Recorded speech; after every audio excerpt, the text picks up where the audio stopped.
Assalamualaikum warahmatullahi wabarakatuh. Bismillahirrahmanirrahim. Hatta jurtumul maqabir. Sampai kamu masuk ke dalam liang kubur.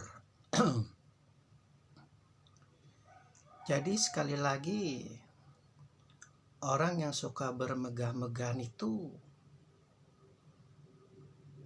mempunyai potensi untuk lalai. Lalainya itu sampai mereka tidak menyadari, sampai usianya menua, sampai usianya diambil oleh Allah dan hingga masuk ke liang kubur.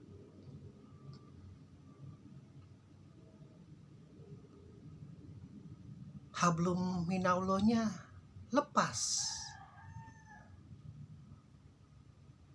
Konsentrasinya hanya kepada hablum minanas. Dengan melampiaskan segala potensi kekayaannya, potensi hartanya,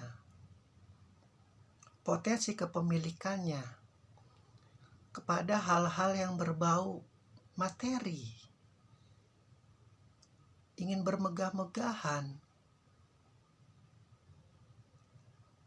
hilang ikatannya kepada Allah.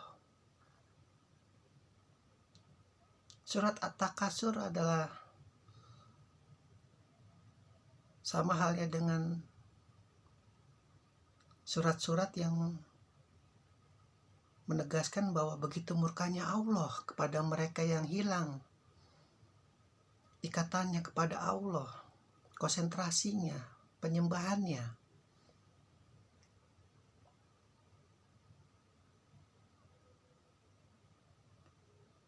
Jadi kiblatnya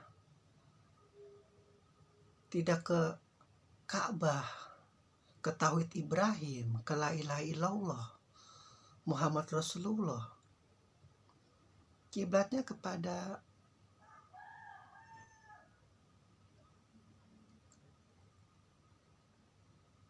harta, kepada usaha mencapai sesuatu yang menurutnya itu membuat dirinya nyaman, membuat dirinya merasa terlindungi dengan kemegahan-kemegahannya itu, mendapat kemuliaan semu dari lingkungan sekitar. Kesombongannya, ketakaburannya, keujubannya, keriaannya, penyakit-penyakit hati meliputi dirinya seperti kanker.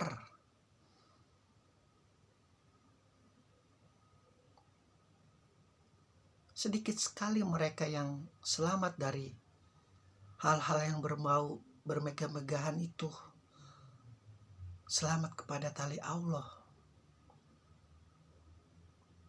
Apalagi jika tidak berkonsentrasi untuk mengenal dirinya, mengenal siapa dirinya, untuk apa dirinya diciptakan, untuk apa dirinya dihidupkan oleh Allah.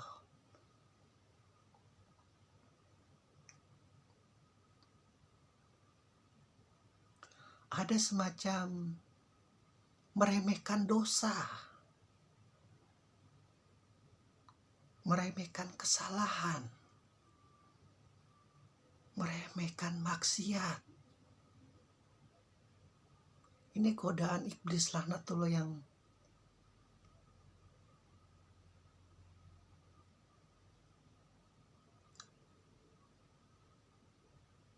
hanya tertuju kepada mereka yang memiliki harta yang tidak sesuai dengan pribadinya. Pribadinya satu, dia memiliki harta nilainya 100.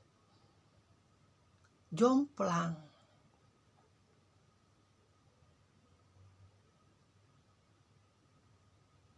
Apalagi jika harta itu dicapai bukan di jalan Allah, dari hasil korupsi, dari hasil kolusi, dari hasil menipu, dari hasil mencuri, dari hasil merampok.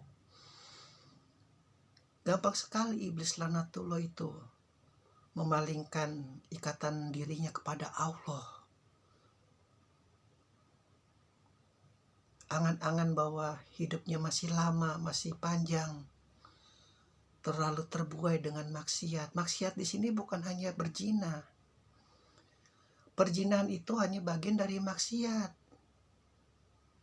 Ketika kita selalu berpikiran kotor, selalu berpikiran untuk menindas, selalu berpikiran untuk zalim, selalu berpikiran untuk hidup bermegah-megahan, itu juga salah satu maksiat. Zina hanya bagian kecil daripada maksiat. Level terendah binatang. Padahal ini agama fitrah.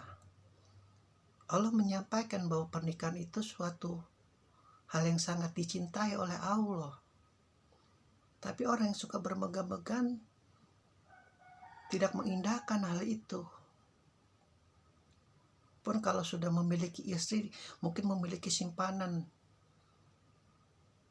dan merasa dengan hartanya itu suatu hal yang wajar, hal yang lumrah.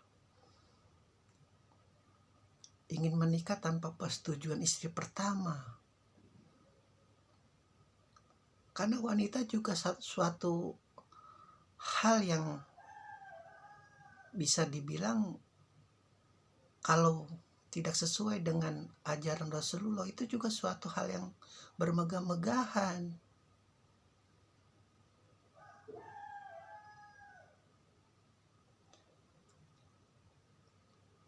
Kalau orang miskin cobaannya adalah kufur, gampang mensyirikkan sesuatu.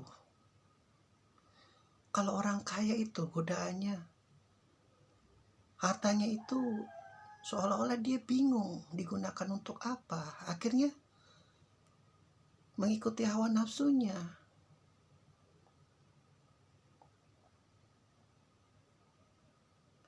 Dibutuhkan kebijaksanaan, dibutuhkan pengetahuan, dibutuhkan banyak informasi pada diri kita agar tidak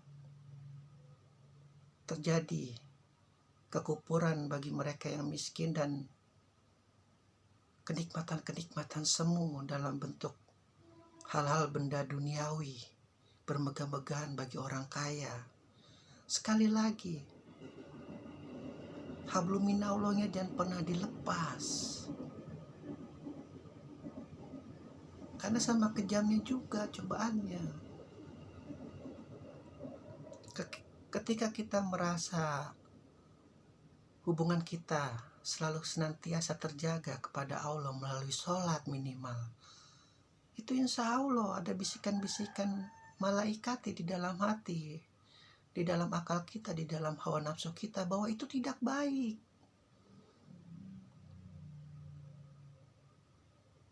Memang terkesan naif, terkesan anti mainstream, tapi ya begitu, kalau mengikuti jalan Rasulullah ya seperti itu. Karena Rasulullah mencontohkan sendiri, hidupnya tidak ditujukan untuk mencari harta benda duniawi, pun juga tidak untuk mencari nama besar, hanya keridhaan Allah, mengembalikan ketauhidan umat manusia kepada fitrah Ibrahim, ketiadaan berhala-berhala dalam bentuk patung-patung itu mah mudah dibantai oleh Rasulullah, karena dia melihat sejarah Ibrahim juga mudah, apalagi jika mempunyai kekuatan tali Allah. Ini yang lebih sulit, ini membantai berhala-berhala selain berupa benda-benda yang disembah, walaupun tidak mengakui Tuhan, tapi konsentrasi la ilaha illallah terganggu oleh angan-angan bahwa hidupnya akan kekal. Benda-bendanya itu melalaikan dirinya kepada Allah. Astagfirullahaladzim. Sayang sekali orang yang kaya tapi seperti itu. Karena surat ini juga surat kemurkaan Allah, sama seperti surat Al-Humajah. Al-Humajah menerangkan hutoma, di sini menerangkan jahim pada ayat berikutnya, neraka. Alhamdulillahirabbil alamin.